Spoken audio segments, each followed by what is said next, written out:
Ya, kalau untuk akselerasi sekarang kita coba. Ya, tarikannya itu ya sama seperti MG ZS yang pernah gue review ya. Halo guys, welcome back to CVT, Car Videos and Talk Shows. Baik lagi sama gue Gopas Tobing. Ya, di pagelaran IMS 2022 MG meluncurkan dua model terbaru, yaitu MG HS Night Edition dan juga nih MG5 GT. Tapi sebenarnya di pagelaran ini MG bukan meluncurkan modelnya, melainkan meluncurkan harganya. Yes. Nah, sekarang di samping gue udah ada MG5 GT Activate yang merupakan entry levelnya. Nah, kalau waktu itu Eja nge-review yang tipe tertingginya yaitu di MG5 GT Magnify. Nah, kalau sekarang kita ke bagian yang MG5 GT Activate. Nah, perbedaannya apa aja? Langsung aja, ini dia MG5 GT Activate.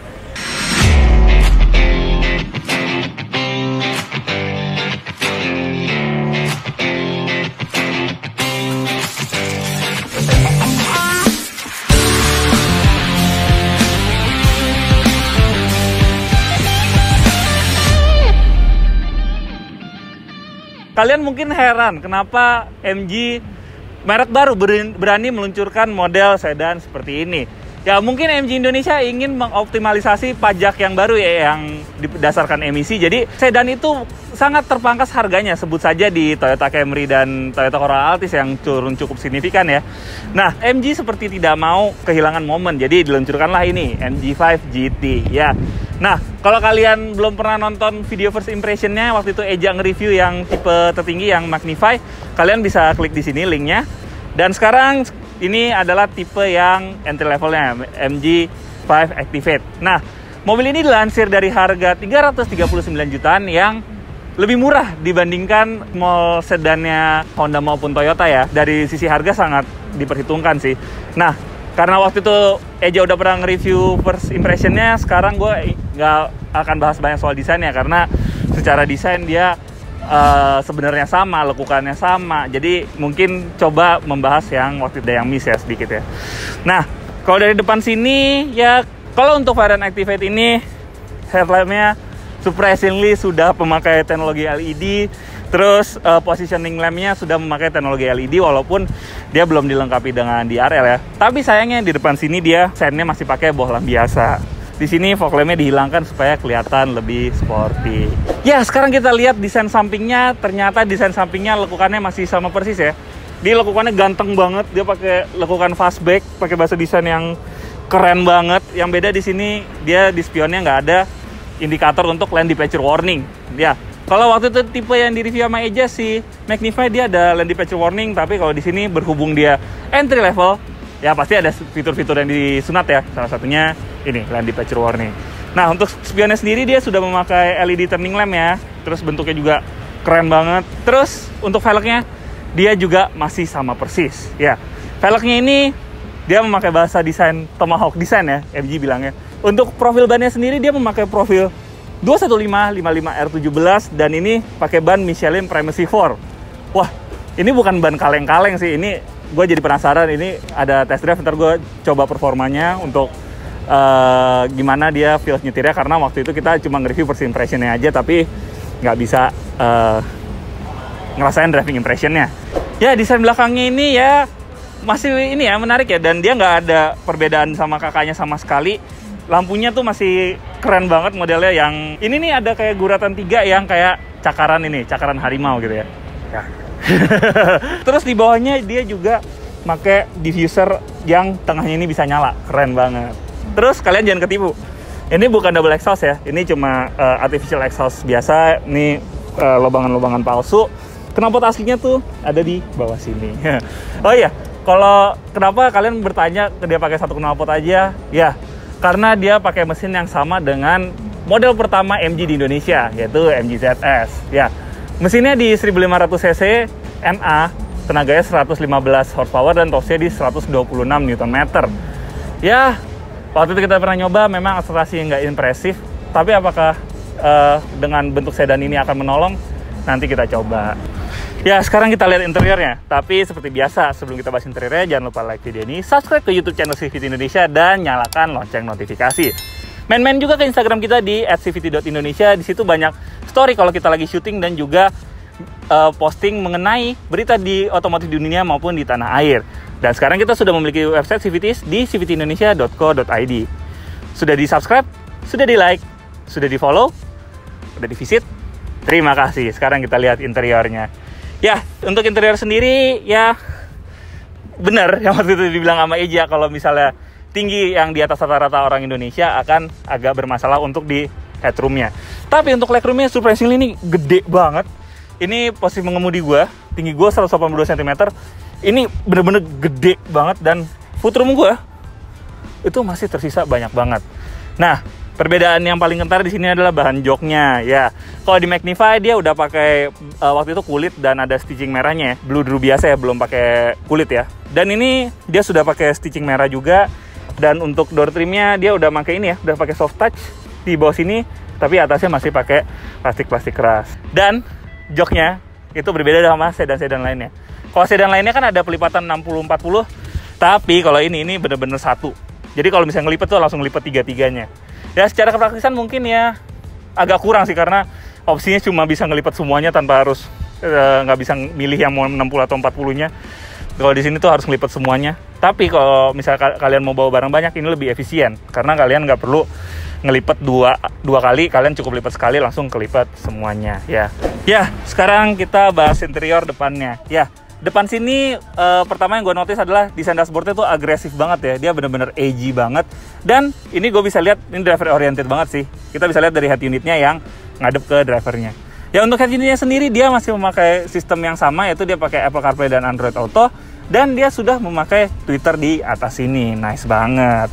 Nah, terus hal yang paling gue notice adalah nih joknya dia masih memakai fabric biasa.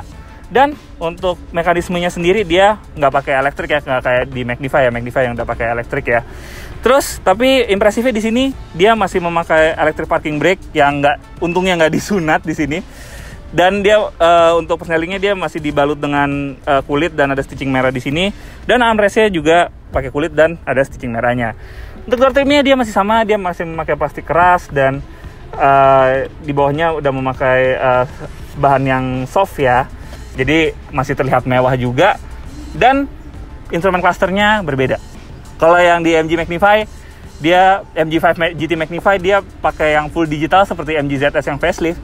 Kalau di sini dia masih memakai yang sama seperti di MG ZS pre-facelift. Jadi masih analog, tapi MID-nya nih tampilannya cukup keren ya. Jadi masih enak dilihat gitu.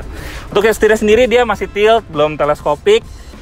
Dan fitur yang absen di sini adalah dia nggak pakai sunroof kayak di tipe Magnify. Nah, sekarang kita udah punya kesempatan untuk mencoba gimana sih rasanya mengemudikan MG5 GT ini. Apakah sesporty penampilannya? Sekarang kita coba. Ya, mengemudikan MG5 GT. Ya, hal pertama yang gue notice adalah ya mesinnya nggak bisa bohong ya. Dia tarikannya bener-bener kerasa lag-nya sama seperti di MG ZS. Tapi pengendaliannya tuh sebenarnya ini ya cukup oke ya. Tapi memang nggak seperti penampilannya sih. Ini setirnya bener-bener oke, tapi masih ada lag sedikit, ada delay sedikit yang ya masih dalam batas wajar sebenarnya sih. Tapi overall untuk kenyamanan nyaman sih mobil ini, beneran. Walaupun dia suspensi belakangnya dia masih pakai torsion beam yang sering di underestimate sama orang-orang, tapi ini masih cukup nyaman. Ya mungkin tertolong dengan konfigurasi ban yang cukup tebal ya. Ini kita lewat gundukan. Tuh. Masih oke banget. Padahal mobil ini punya konfigurasi yang sporty ya. Ya, kalau untuk akselerasi sekarang kita coba. Ya, tarikannya itu ya sama seperti MG ZS yang pernah gue review ya.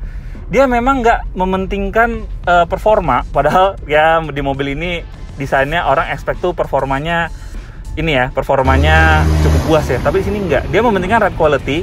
Seperti kita lihat tadi pas kita narik, dia nggak ngejambak, tapi halus. Karakter mesinnya halus. Dan tadi kita lewat seperti speed bumps, itu bener-bener teredam dengan sangat baik. Jadi settingan suspensinya ini bener-bener dipentingkan untuk kenyamanan. Walaupun memang mobil ini terlihat sporty gitu, tapi ternyata pas gue coba dia lebih mementingkan kenyamanan. agak ini sih, agak apa ya?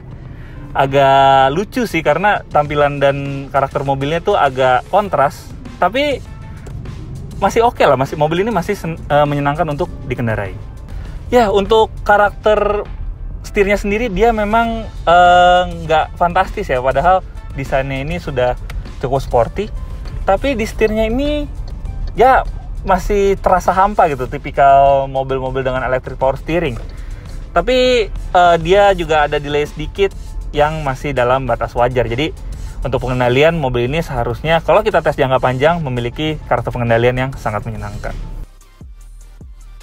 Ya, dapat disimpulkan setelah mencoba mobil ini cukup potensial di market Indonesia. Karena mau orang yang membeli mobil ini dengan harga 400 jutaan ke bawah tidak expect performa yang meledak-ledak. Tapi mau orang-orang lebih mementingkan mobil yang enak dipakai harian, which is adalah ride quality yang diutamakan, dan mobil ini memiliki ride quality yang sangat baik, dari transmisi yang halus, delivery tenaga yang halus, dan juga set suspensi yang sangat refine. Dan dengan harga yang cukup kompetitif dari harga 339,9 juta sampai 399,9 juta untuk tipe Magnify, mobil ini bisa dipertimbangkan oleh kalian yang cari small sedan yang memiliki kenyamanan dan ruang kabin yang cukup luas. Oke, sekian review kali ini. Jangan lupa like video ini, subscribe ke YouTube channel CVT Indonesia, dan nyalakan lonceng notifikasi. Main-main juga ke Instagram kita di @cvt.indonesia. Di situ banyak story kalau kita lagi syuting dan juga berita otomotif di dunia maupun di tanah air. Dan juga sekarang kita sudah memiliki website di CVT. Jadi kalau kalian tertarik dengan MG5 GT ini, kalian bisa membeli lewat website kita, tinggal masukin data dan tunggu mobilnya di rumah kalian. Dan kalau misalnya kalian mau test drive, kalian bisa langsung hubungi kita dan unitnya akan kita antar langsung ke rumah kalian. Oke, sekian review kali ini. Gue Gopes Tobing, pamit dulu.